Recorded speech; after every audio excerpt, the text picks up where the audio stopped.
Olá pessoal, vamos aqui a mais uma aula, né, de fundamentos de programação, e vamos dar continuidade às estruturas de repetições, né, no qual iniciamos na aula anterior, tá?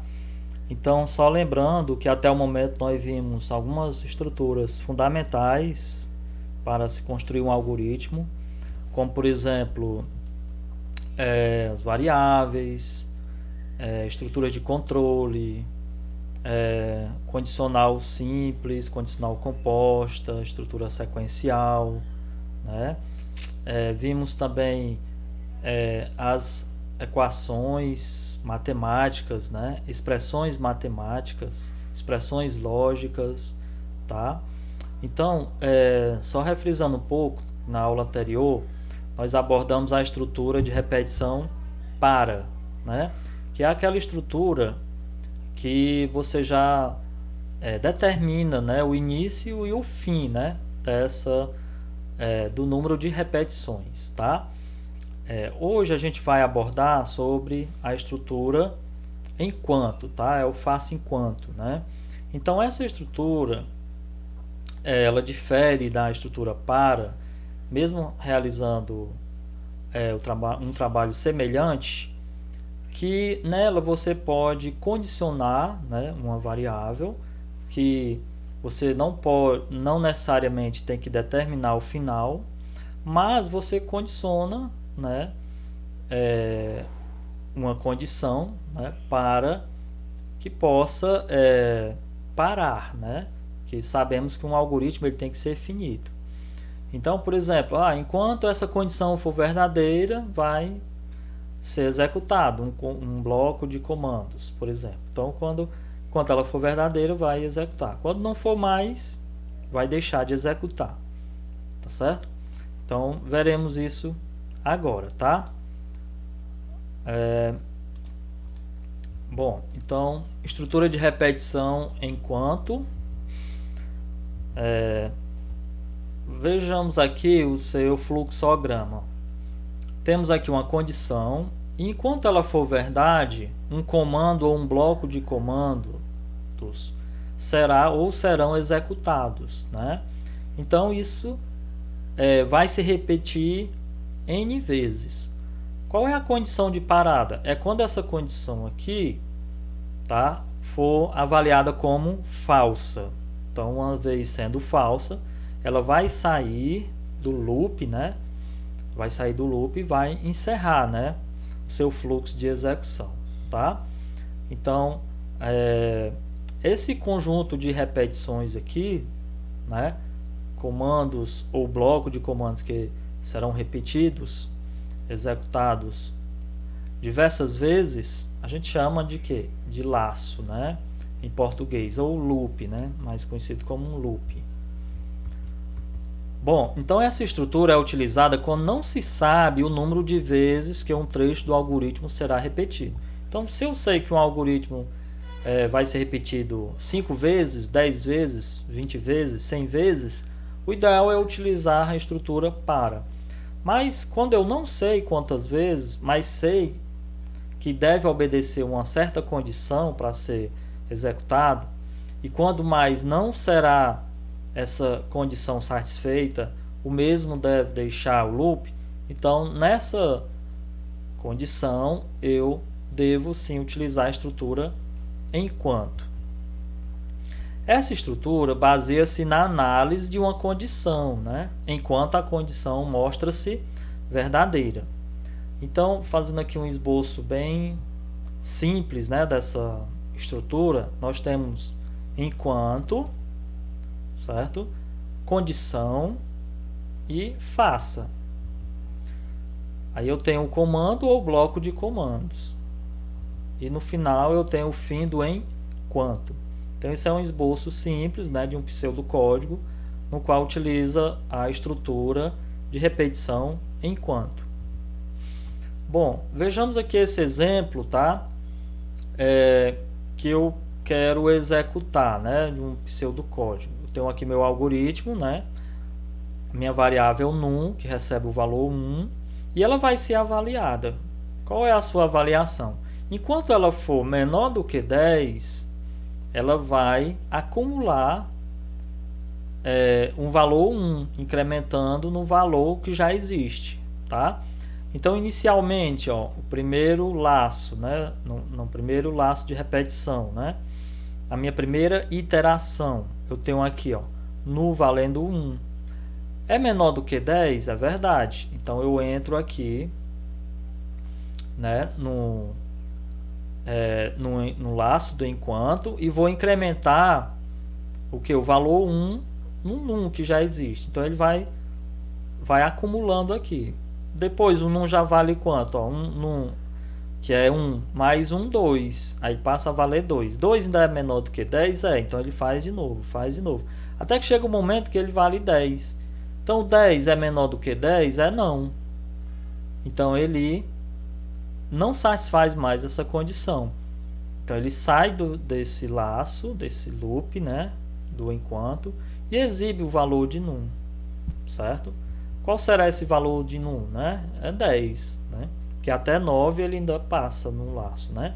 Então podemos escrever o algoritmo da seguinte forma. Tem um algoritmo aqui que vou chamar de enquanto, minhas variáveis, né? Eu tenho apenas uma variável, o num do tipo inteiro. Inicializo essa variável com 1 e escrevo o laço, né? Enquanto o num menor do que 10, faça o que? Acumular, né? Num recebe num mais 1. Fim de enquanto, e no final mando escrever o valor de num, né? E no final eu finalizo o meu algoritmo, certo?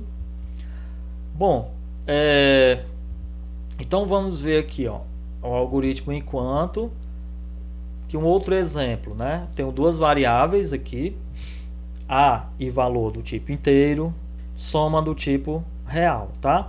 Inicializo aqui a minha soma com valor 0 e a minha variável a com valor 1, certo? Com valor 1. Enquanto o meu a for menor do que 6, faça. Ó, como o meu valor de a aqui inicialmente é 1, logo ele vai entrar no laço. Por quê? Porque o 1, que é o valor de a, é menor do que 6, certo? Então ele vai fazer. Fazer o quê? Ó, escrever o a. Então, a na primeira iteração vale 1. Então, primeiro valor. Leia valor. Bom, então aqui já é uma variável, né?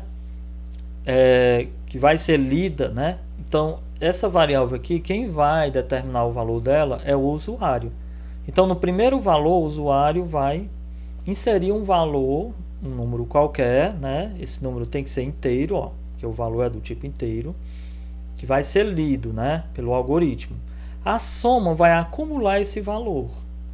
Então, vai ser o que? Na primeira iteração, 0 mais o valor que foi inserido, né, que foi informado pelo usuário. E o a ele vai incrementar. Então, muita atenção. O incremento da variável de controle, chamamos num laço enquanto, tá, na estrutura de repetição enquanto, é sempre aqui dentro da minha estrutura, tá certo?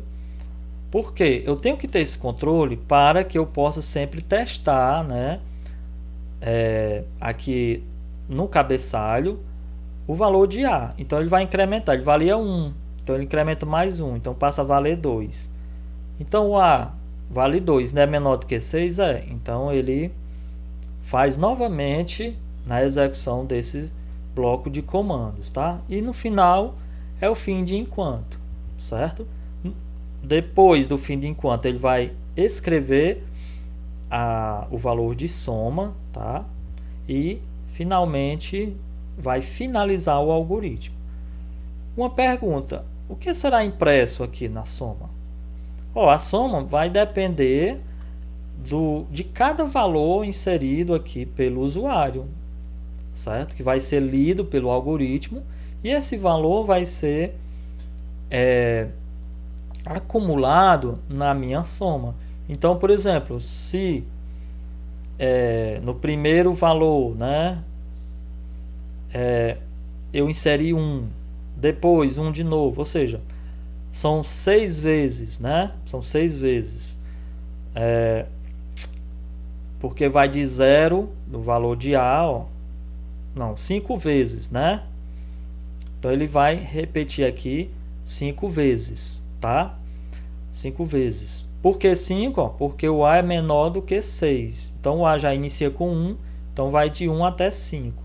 Então esse bloco de comandos aqui vai ser executado 5 vezes, tá certo? Então muita atenção aqui, tá? Bom, aí aqui o valor da soma vai ser um acumulador de valores. Digamos que para cada valor aqui que é lido, eu vou digitar 5, né? Então 5 mais 5 mais 5, 5 vezes, né? Então o resultado aqui vai ser a soma igual a 25, né? Então o que será impresso? Depende do valor inserido pelo usuário aqui, para ser lido pelo algoritmo, né, e ser acumulado no valor soma, tá certo? Dúvidas? Ok, gente. Então é isso, gente.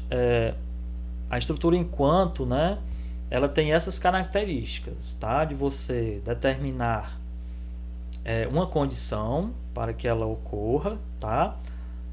Não é necessário você saber o final do laço, você vai determinar apenas a condição de parada, mas para isso você tem que ter um acumuladorzinho dentro do laço, né, para controlar o fluxo de execução, para que esse fluxo de execução seja finito. Essa variável, né, ela sempre vai ser testada num cabeçalho lá da estrutura, tá? É isso aí. Então, até a nossa próxima aula.